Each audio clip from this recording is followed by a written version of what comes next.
Hello everyone, we want to welcome you to Mandara Online. Here we meet with God.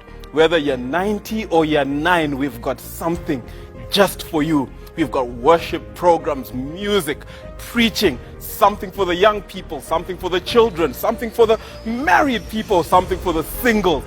Everybody, you need to tune into Mandara Online. Worship the Lord, praise His name. Even if you want to know how to manage your money, we've got something here for you. Like, share, and subscribe to our channel. This is the place to be.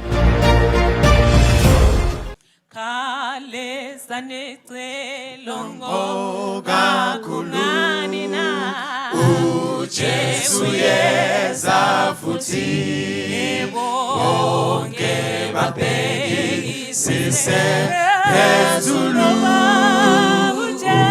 Jesu yeza futhi uyeza futhi uyeza futhi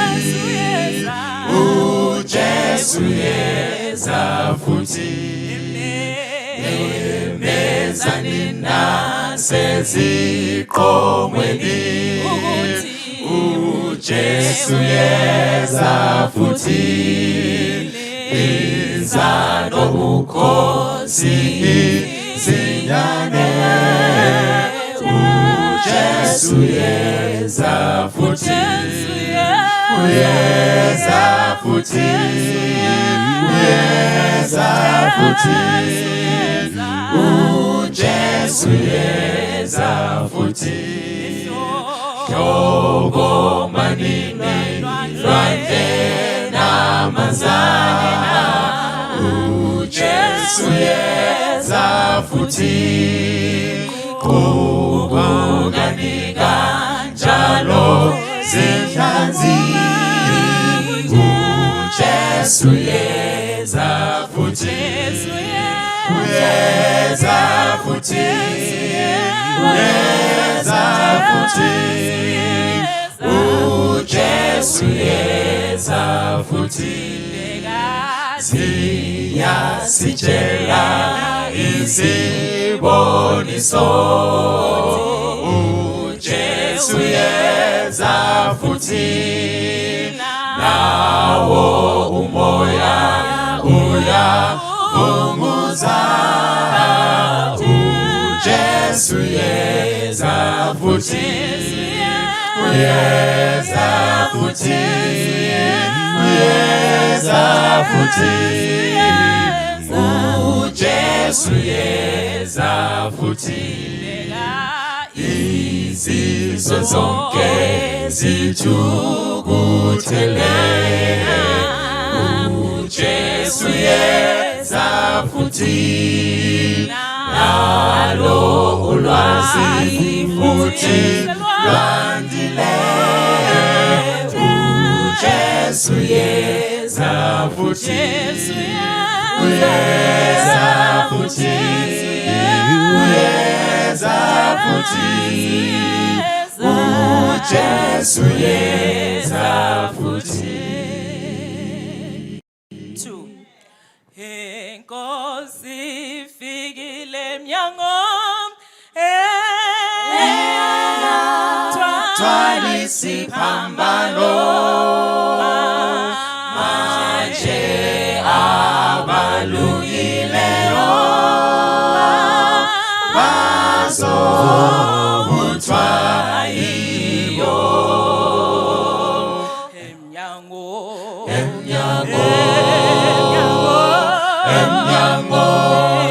Inkosi fikile emnyango Iyeza yona iyeza isifikile emnyango Isiboniso yonke iminyaka zithi sewukhona lapha sizobona masinyane ohle ziphakade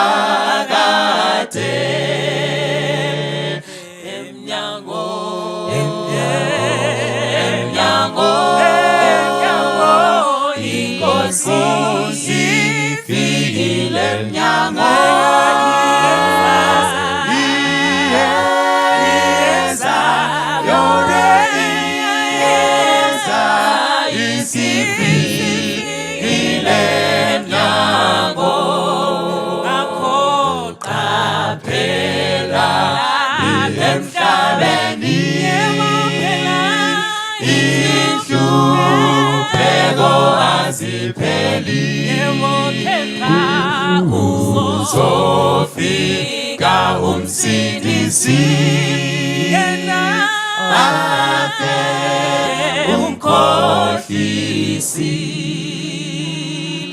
emnyango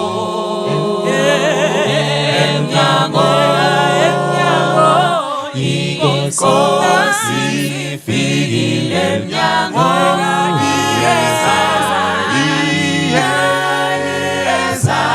yona iyeza isifikile emnyango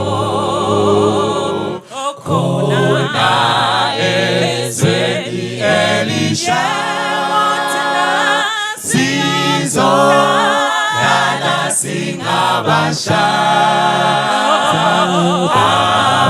abafayo bangabhubhi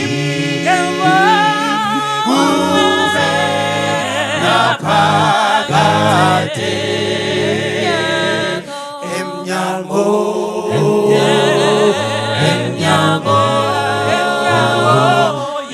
inkosi ifikile emnyango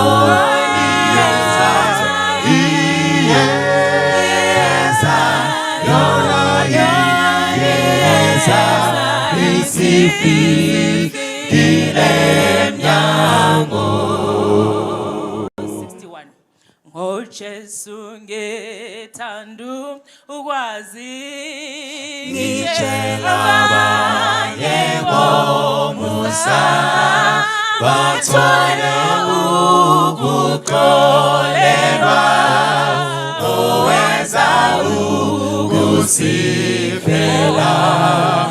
okunye ngoJesu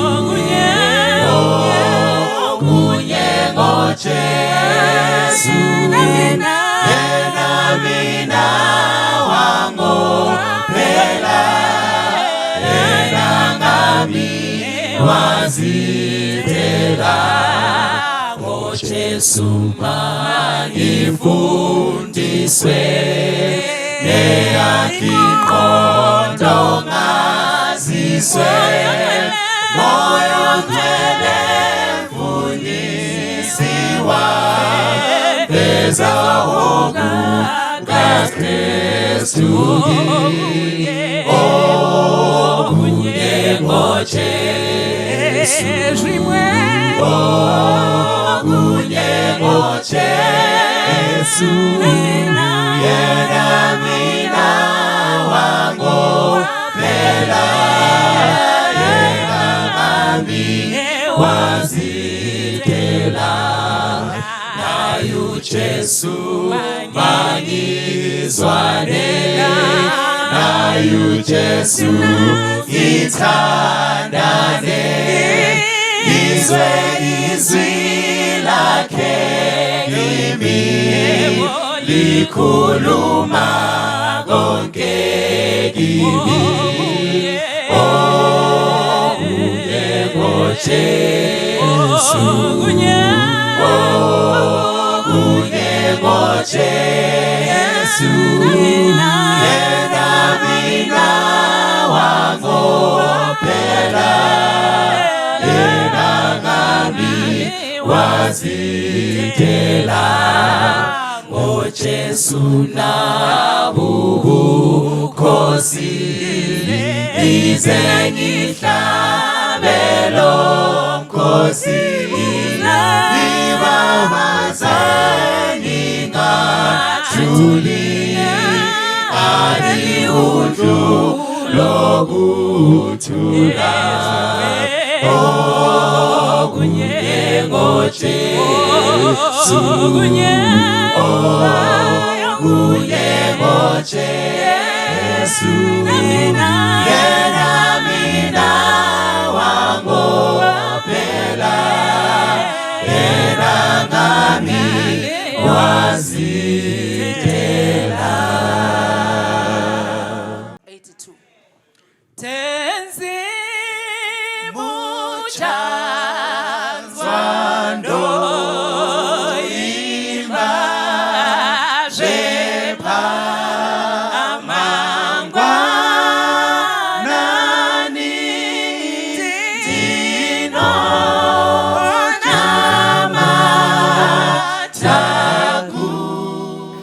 Baba vedu vari kudenga, panguva dzino tinouya pamberi penyu tichikutendai nemukana wokunzwa shoko renyu.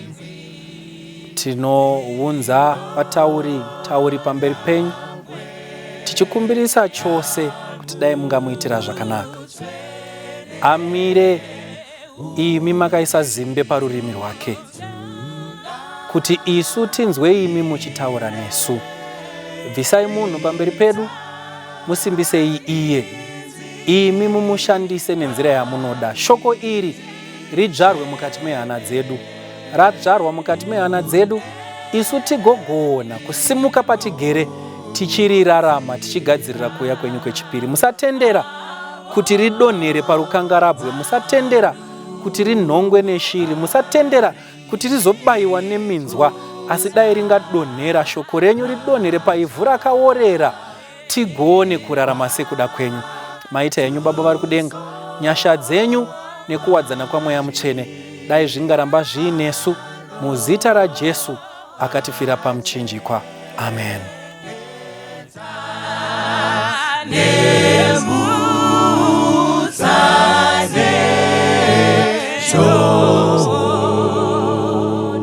Kazai vana vaMwari, toda kutenda Mwari nomwe mukana wawatipa kuti tiuye kuzonzwa zvimwe izvo zvaJesu uyo anoponesa. Muzuva ranhasi toda kuti tibate nyaya kubva mubhuku raLuke chapter 15. Luke chapter 15. Musoro wenyaya panyaya iyoyo tichati mukomana vekusara pamba. Mukomana vekusara pamba. Mwari atiitire zvakanaka, ngati namatei. Baba vedu vari kudenga, toda kutenda nemukana wamatipa, chitiitiraiwo kuti tigonzwa zvakavanzika zveshoko renyu, tigorarama zvamunoda. Ndokunamata kwedu nekutenda muzita raJesu. Amen. Luke chapter 15, tichaverenga verse 1, verse 2, tobva tajamba kuenda kuverse 28. Verse 1 inotiyo: zvino vateresi vose navatadzi vakaswedera kwaari kuzomunzwa. VaFarisi navanyori vose vakagunun'una vachiti, uyu munhu unogamuchira vatadzi achidya navo. Tojamba toenda paverse 28 inotiyo: asi iye mukomana wekusara pamba uya wakatsamwa akaramba kupinda.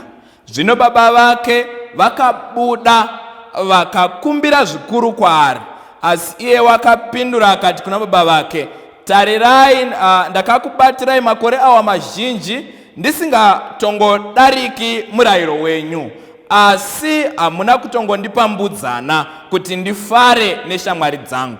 Verse 30, asi mwanakomana wenyu uyu wakaparadza pfuma yenyu nezvifeve. Wakati achisvika mamubayira mhuru yakakodzwa. Mwari aise chikomborero pakuverengwa kweshoko rake.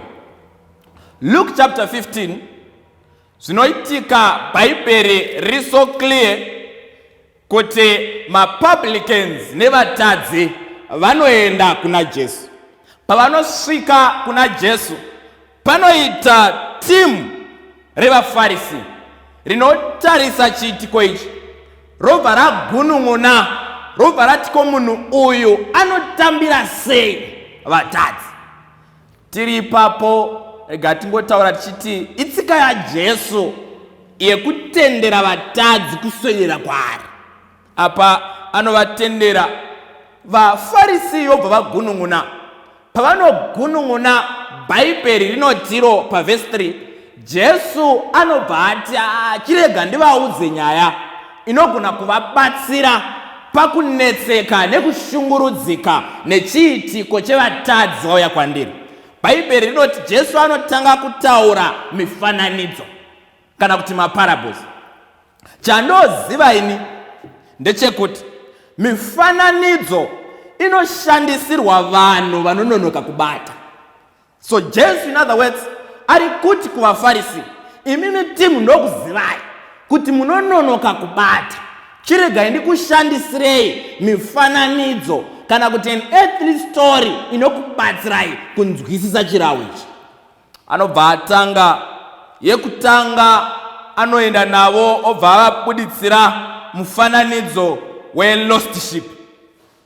Pa-lost sheep, I just imagine Jesu achitaura navo achivaudza kuti paiva nomwe aiva nemakwai 100, 1 ndokubva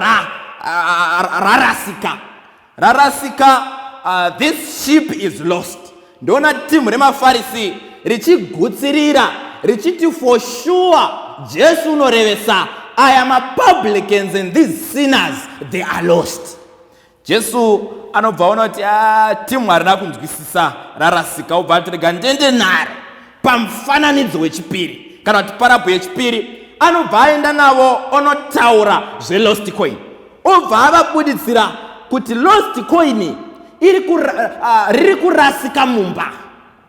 Pariri kurasika mumba, riri kurasika mumba chaimo ndo mariri kurasika. Riri kurasika mumba memuridzi ndo muri kurasika lost coin. Achienda navo anobva atira kuvabuditsira kuti this lost coin rakarasika, but challenge yei coin harizivi kuti rakarasika, ende rakarasika riri mumba. Let me talk to someone. It's very possible for a coin to be lost in the church of God. It's very possible kuti munhu waMwari arasike ari muchechi, but challenge yei the coin does not know that it is lost. It's very possible kuti munhu waMwari anenge akatorasika, akarasika asari muchechi. Let me talk to someone. Kamuitiro kenyu aka kamufunga kuti muri muchechi asi makarasika, kamufariro kamunoita kusenja vanhu so, don't you think kuti you are in the church yet lost? Kamuapiro kanoita zita renyu kuma-church board, don't you think that you are in the church but lost? Apa so pane nyaya Jesu anobva avabudisira nyaya ye-lost coin, obva vaudza kuti rakarasika asi riri kurasika riri mumba. So it's very possible for you to be lost uri muchechi yaMwari. But nyaya inondinakidza inyaya anozoenda pekupedzisira obva avapa mufananidzo wechitatu. Mufananidzo ndambotaura paya ndikati unoshandisirwa vanhu vanononoka kubata. Saka Jesu zvaari kushandisa mufananidzo mitatu, ari kutobuditsa pachena kuudza mafarisi kuti timimimika, in terms of upstairs there, you are not that smart zvekuti matadza kubata nemufananidzo wekutanga, ndikaenda nenyu pamufananidzo wechipiri, izvezvi handei tose pamufananidzo wechitatu. Ndokubva avaudza mufananidzo wechitatu. Anovaudza kuti paiva nemukomana anoenda kuna baba vake. Baba vanga vanakomana vairi, wechipiri muduku wacho ndiye anoenda kuti baba chindipaiwo zvangu. Obva vamupa. Pavanomupa Bhaibheri rinobva rati anobva aenda nazvo. The Bible is quick to mention kuti ikoko akasvika ndokubva azvipambadza palostness yake, anotsvaka solution yaiva very close, yanga iri yekuenda kunofidha nguruve. Paanosvika achifidha nguruve, vanhu vanongofunga kuti akarasika kunguruve. It was a solution yaaipa kuproblem yake. Asvika anobva apiwa basa, aemployiwa. Bhaibheri rinoti aishuva kudya chikafu chenguruve ichi, asi aishaya aimupa. Let me talk to someone. Sometimes kana ukabva pamberi paMwari, chero wakatsvaga solution yakaita sei, your solution won't work. Bhaibheri rinobva rataura, robva rati komana uyu anoti agara anoita come back to his senses. Paanoita come back to his senses, Bhaibheri rinotiro anobva afunga kuti rega ndidzokere kumba kwababa. Nemhaka yekuti kwababa varanda chaivo vane chikafu chokudya, vanodya kudarika kamudyiro kandiri kuita. By the way, anga asitorina chekudya, but rega tiende. Paanoenda, Bhaibheri rinoti achisvika baba vanomhanya vonomugashira. Vachimugashira anotaura nhoroondo yake, chipoem changa aronga. But the Bible inobuditsa kuti after arova chipoem, the father ignores the poem. Why? Nemhaka yekuti mukomana aifunga kuti aizogona kufunga kuti ndadedemura poem yafadza mudhara akanditambira. Let me talk to someone. Our God is able kutigashira nezvatiri. It does not need anything. It does not need any expression from us. He is able to take us just as we are. So anomutora mukomana just as he was. Vamutora, Bible rinoti baba vanoudza varanda kuti Tim, manyai munotora garment rakanaka. Vobva vamupfekedza ukanzi vanobva vamuisa ring. Bhaibheri haritauri kuti mukomana paakasvika akagezeswa. Bhaibheri haritauri, zvichireva kuti mukomana akati achisvika asina kugeza, baba vakamushongedza zvekuti paakazopinda mumba yemutambo vanhu vachimuona vakaona someone who was so smart. Let me talk to someone. Kana tikauya kuna Mwari hatina need yekuzvigezesa. Mwari anotigezesa, Mwari anotichenesa mpune pauzima. Imputed righteousness. We have a God who makes us righteous. Hatizviiti vatsvene asi tinoitwa vatsvene naMwari mupune pauzima. Zvadaro Bhaibheri rinobuditsa kuti komana anobva apinda mumutambo. Paanopinda mutambo unoitika vanhu vachifara vari muya. Bhaibheri rinobva rati mukomana aiva asara pamba ndiye anozouya. Paanouya mukomana uyu, Bhaibheri rinoti anosvika oshamisika kuti chii chiri kuitika. Obva ashedza muranda kuti chii chiri kuitika. Obva audzwa kuti mukoma wako uya akambonge aenda adzoka. Saka baba vauraya mombe yeya yakakodzwa, ndo yavari mukati umu vachifara. Bhaibheri rinobva rati mukomana anga asara pamba anotsamwa. Bhaibheri paverse 20, around verse 28 there, rinoti mukomana anoramba kupinda mumba yemutambo. And the chapter inotopera mukomana asina kupinda mumba yemutambo. Hatimuona achizopinda. Bhaibheri rinobva rati mukomana uyu anotoramba obva audza baba kuti ndandiri pano, hamuna kana chimwe chete chamakandiitira. Panondinakidza anoti asi uyu auya akapedza ufumi hwake nezvifeve. Question, akazviona sei kuti munun'una wake kana kuti mukoma wake akanga apedza ufumi nezvifeve iye ari pamba? Suggestion, zvoreva kuti aiva pamba asaipota achicheka kuti ari kuitei. Akaenda akabuda pamba.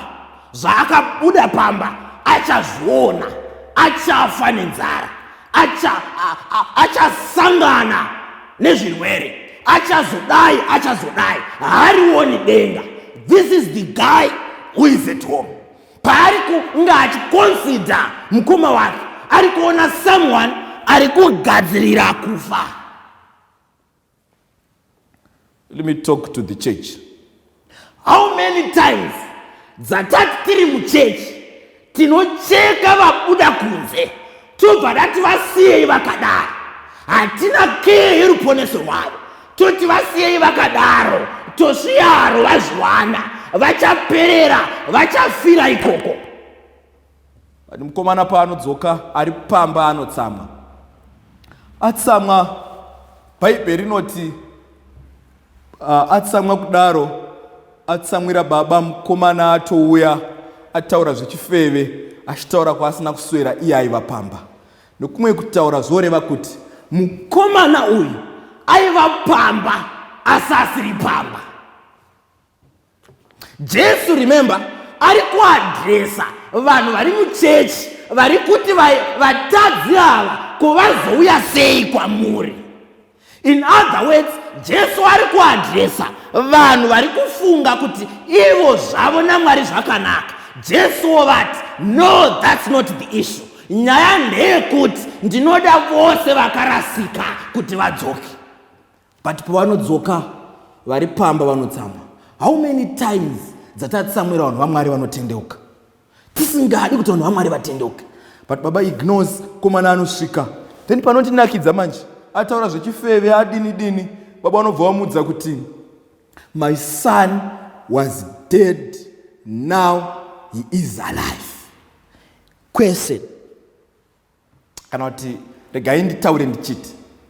Patinodzwa izwi rekuti dead kana kuti kufa, vhesi rinotanga kuya musoro mangu rinogona kunge richimhanya musoro mangu. Muparidzi 9:5 inoti vapenyu vanoziva kuti vachazofa, asi vakafa havana chavanoziva. But the father is announcing his son kuti akanga akafa. Akafa hana chaanoziva.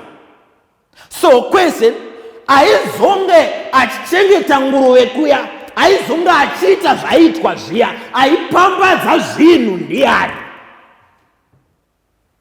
Kana akafa asina chaanoziva. Zvika nokuti vapenyu vanoziva kuti vachazofa, asi vakafa havana chavanoziva. When we consider our state of the dead, sekubudiswa kwainoitwa muBhaibheri, tinoona pachena kuti vatinozonge tichiona vaya havasi vakafa asi mweya yaSatani. Kana kuti those are evil spirits. Zvipoko zvese zvatinoona zviya, Bhaibheri rinobuditsa pachena kuti is the devil at work. Madhimoni aSatani. Then here the father is saying, my son was dead, now alive. Baba vari kuti mwana wangu uyu anga akafa hana chaanoziva, saka aiparadza zvinhu ndiani? Vanhu vavaiona achiparadza zvinhu ndiani? It's very clear kuti those were evil spirits. Zvaiva zvipoko. Inova mweya yaSatani yaita zvayaita koso. Mabasa ose aitwa anga ari Satani anga ari pabasa. Let me talk to someone. Vanhu vachikuona vanoona ani, havasi kuona chipoko vachifunga kuti ndiwe here. Zvaunoita kamuparadziro kaunoita zvinhu ndiwe here kana kuti madhimoni? By the way, Bible is so clear kuti chipoko kana kuti vakafa vaya vanounzwa vakafa vanozonge vakuonekwa iri mweya yetsvina iyoyo, Bible is so clear kuti inogona kutotaura. Don't you think kuti kuimba kwauri kuita muchechi vanhu votofunga kuti ndiwo uri kuimba, madhimoni aSatani ari kuimba? Zvaunoita uri kuzviita under the influence yani? This son, zvese zvaiita baba vanoti was dead. Satan was the one at work. Who is alive in muupenyu hwako? NdiMwari here kana kuti ndiSatani? Vanhu vari kuona iwewe here kana kuti madhimoni vari kuona vachifunga kuti ndiwe? Bhaibheri rinobva rati adzoka mukomana obva rati he was dead, now alive. He was lost, now found. Obva wapinda mumba mumutambo. Paunopinda mutambo, Bhaibheri riri kuti mukomana aiva pamba haana kupinda mumba, akaramba kupinda. Ndopada Bhaibheri riri kuti mukomana akanga aenda ndiye akazouya akapinda, aiva pamba haana kupinda. Bhaibheri riri kuti kudini? Riri kuti unogona kuramba uri pamba, unogona kuramba uri muchechi, asi wotadza kuzopinda mumutambo. Akanga aenda akadzoka akapinda mumutambo. Be careful kudziisira vamwe zvituru. By the way, mombe akabayiwa yakodzwa ndiani akanga aikodza? Mukomana akanga ari pamba. Akakodzera mukomana akanga aenda mombe yekuti azodya iye akasaidya. Be careful kugadzirira vanhu pekuya kuzopindira pakanaka iwewe ukasazoponeswa. Uyo akagadzira akaita kuti ifute hasiri akazopinda. Chapter inotopera ari kunze asina kupinda, aiva kunze achipinda. Chimwe chandakadzidza panyaya ndechekuti aiva pamba uyu. Chakaita kuti aramba ari pamba, aitya kuti uyu ari kupedza mari nezvifevo, ndikaitawo the same ndichabata zvirwere. Aitya zvirwere, aitya kufa, aitya zvakawanda wanda. Ndo zvaaitya. Zvekuti chakaita kuti arambe ari muchechi kutya izvi.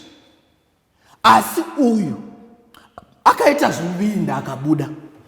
Ari uko chaakarangarira is the love of the Father. The love of the Father ndo yakamudzosa kumba. Ngantaure nomwe. Obedience is not supposed to be obedience because of fear. It is supposed to be obedience because of the love of God. Tinofanira kuva vanhu vakatendeka nemhaka yerudo rwaMwari. Hatifaniri kuramba tiri muchechi nemhaka yekutotya zvipoko. Hatifaniri kuramba tiri muchechi nemhaka yekutotya kufirwa, totya zvirwere, totya icho nechocho. We are supposed to be in the house of God because of the love of God.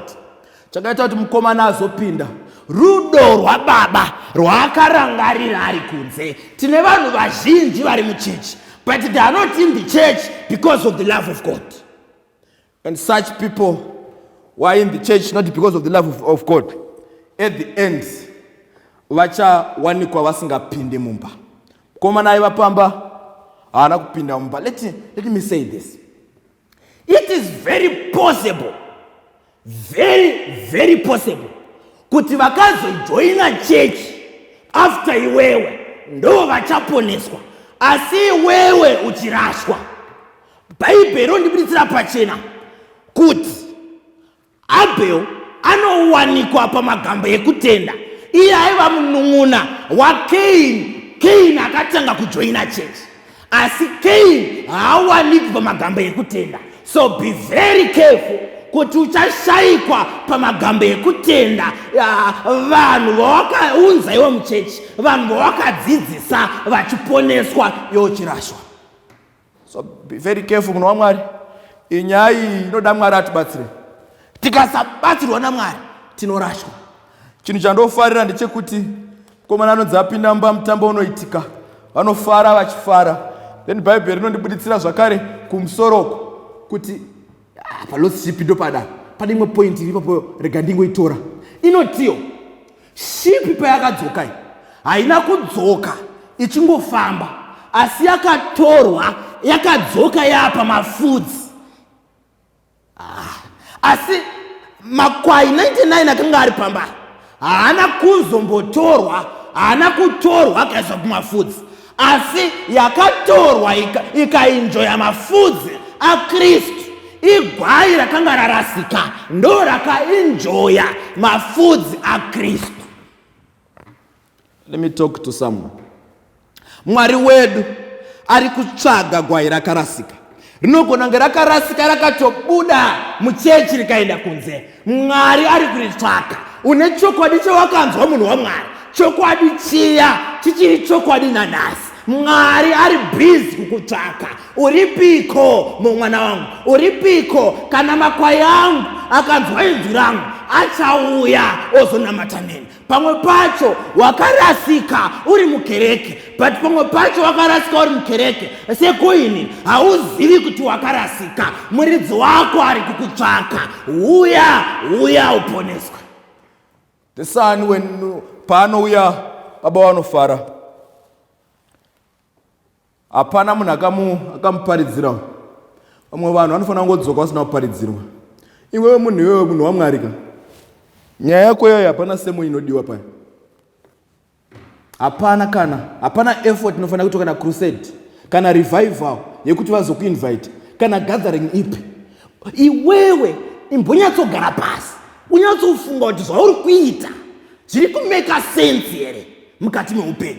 Rega nditaure statement here. What keeps me as a Christian or what keeps me as an Adventist, it is because zvimwe zvose zvomeka sense, but izvi zvomeka much more sense than others.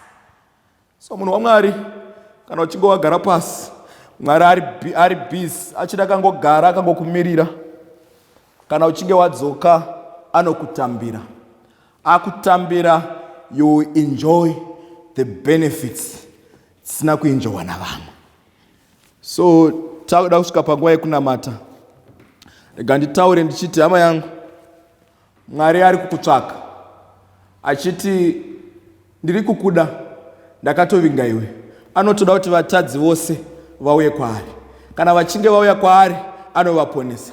Mwari wedu haana waanoti uyo aponeseki. Hapana. Munhu wese kuna Mwari anoponeseka. Achiri kukutsvaka munhu waMwari, hauna kure kwawaenda, hauna, Mwari ari kutsvaka. Umwe muimba anoimba obva ati ndafamba kure nomusha, afamba kure nomusha, asi one step yaanongotena anenge atosvika pana Mwari. Mwari is so closer than we think. Kana tikaverenga Acts chapter 7 totipirisira pachena kuti ngavamutsvanzvadzire kunyange ari pedyo. Tikamutsvanzvadzira tinomuwana, iye obva atiponesa. Kuti namate, munhu waMwari unoti ndanga ndadzokera kumashure. Dakuti Mwari andibatsire. I have wandered far away from home, but now I'm coming back. I'm coming back home. Uko kune rudo rwaMwari. Regai ndikuudze vanhu vaMwari, God loves us. Zvinhu zvinganetsa, zvingarwadza, pamwe pacho zvinoita zvitinetse, it is because we don't have a close relationship naMwari. Hatina friendship yakanaka naMwari. Don't you think it's high time yekuti udzoke kuna Mwari? Kana uchinge wadzoka kuna Mwari, iye Mwari achadzoka kwauri. Kana uchinge wadzoka kuna Mwari, Mwari adzoka kwauri. At the end uchaponeswa. Regai ndikuudze vanhu vaMwari, zvose zvichapfuura. Kana uchinge wadzoka kuna Mwari, Bhaibheri ndibuditsira pachena kuti our God ane zvose. A story is told. Let me close with this story. A story is told. Panoita Mukomana anoenda onorora, anobvisa 10,000 yerora. Obvanzi achitora mukadzi obva ati no, wangu ndiri kutora nemuchato. Ati ndiri kutora nemuchato, zvikanzi sifai, zuva remuchato rinosvika.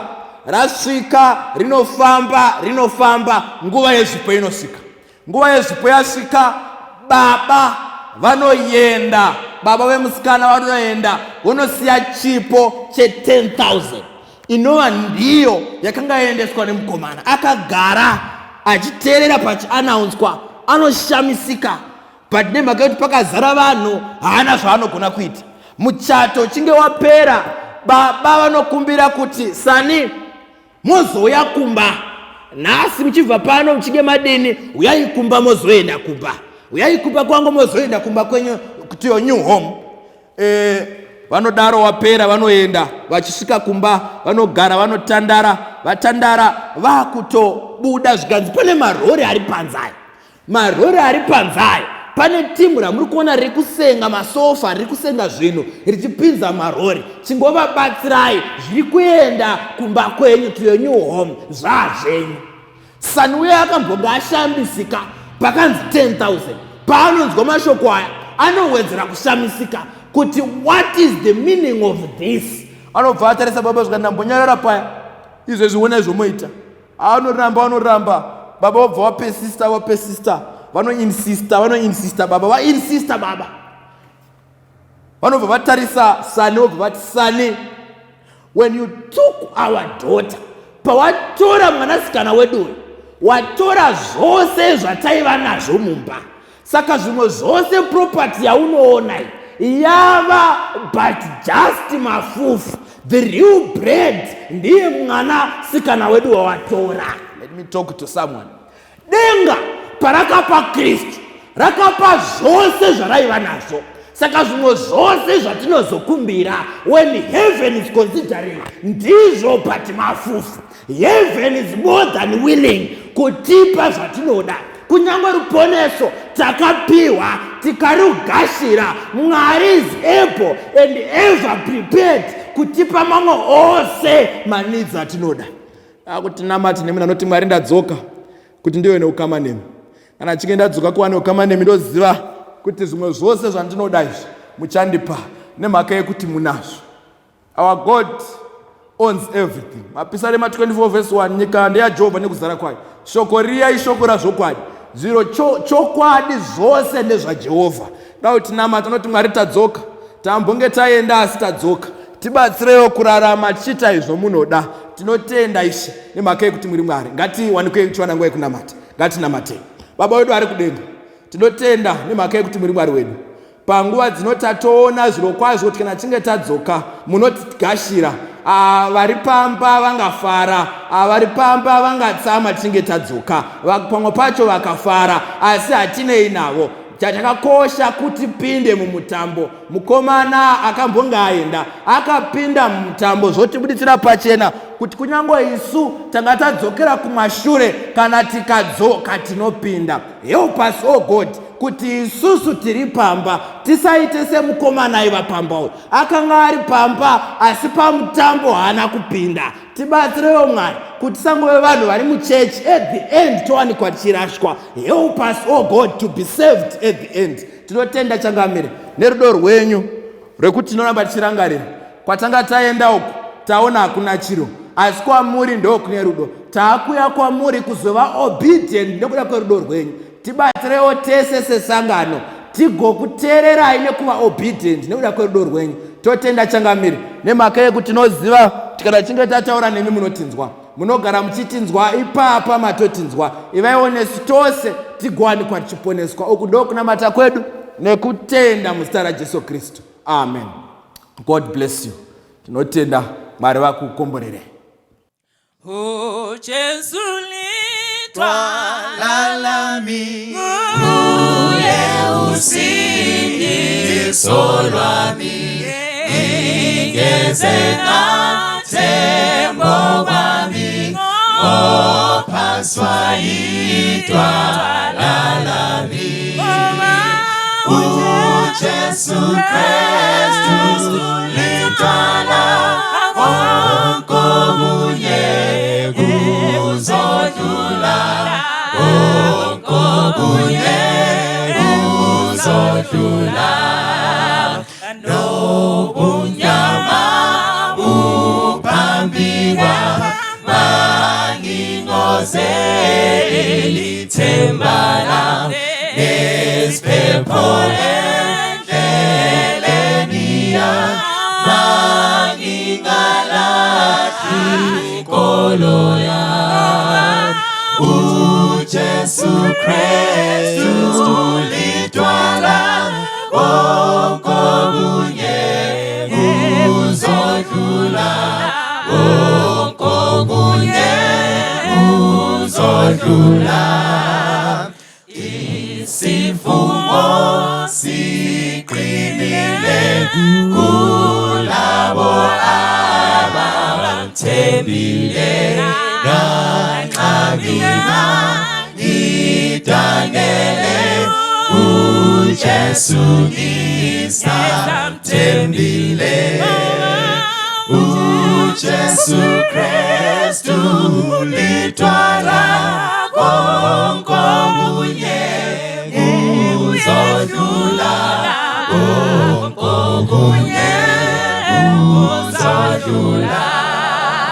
Nxa kukhala itilomo, uyena ngikuphukele, ngigqokiswe ngobucwele, esigodlweni ngiyovela. uJesu Kristu litwala, konke kunye kuzodlula, konke kunye kuzodlula. Likhoniswe lihlimpela, yebo thina sesibona ukukhanya kwalo.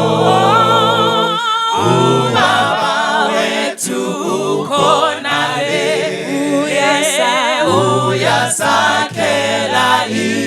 indlule khona le phambili yebo thina sobuthane ezweni elihle khona le phambili sobuthane ezweni elihle sizohlabela ezweni elihle yebo thina ingoma yenkosi yakhona inhliziyo zozakhala ezweni lelo lokuphumla khona le phambili sobuthane ezweni elihle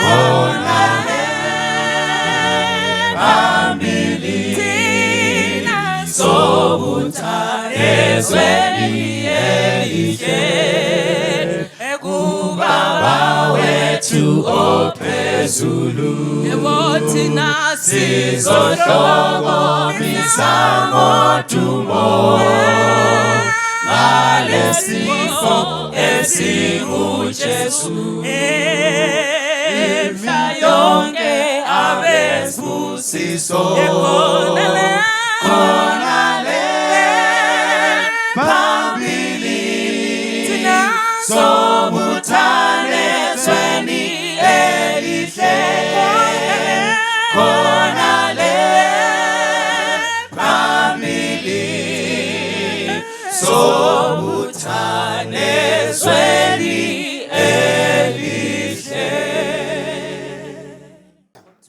Ngati na Matei Mwari Baba vanokudzwa vari kumusoro kudenga, toda kutendai nekuti munotida uye nerudo rwenyu. Toda kutenda Mwari nokubetserana nesu pakurasika kwedu. Vamwe tanga taenda kure nerudo rwenyu, tanga taenda kure nemusha, but Mwari tibatsirei kuti tidzokedzane pfungwa dzedu, tidzoke pedyo nemi. Imi Mwari mugotanga nesu patsva, mugotipa upenyu hutsva tiri mamuri. Ndoda kutenda Jehovha nekuti pakati pedu pane vamwe vanhu vakasara zvikaita sokuti zvinhu zvavo zviri right, vakasara vachiita sokuti ndivo vanhu kwavo, but Mwari deep down in our hearts tinozvinzwisisa Mwari kuti tinokutadzirai. Vamwe vedu tinomwa doro, vamwe vedu tinofeva, vamwe vedu tine jealous, vamwe vedu tinoita zvakaipa asi vanhu havazvizivi nokuti takaramba tiri pamba. Chitibatsirai Jehovah to realize patakarasika even tiri within kuti Mwari tigogona kutendeuka tigoprevesa. Ivai nesu Jehovah kubva zvino nekusingaperi. Amen. Ondichisa handichina zororo ndotsarira kune mwe ngandinzwe imimoti ndinokutunga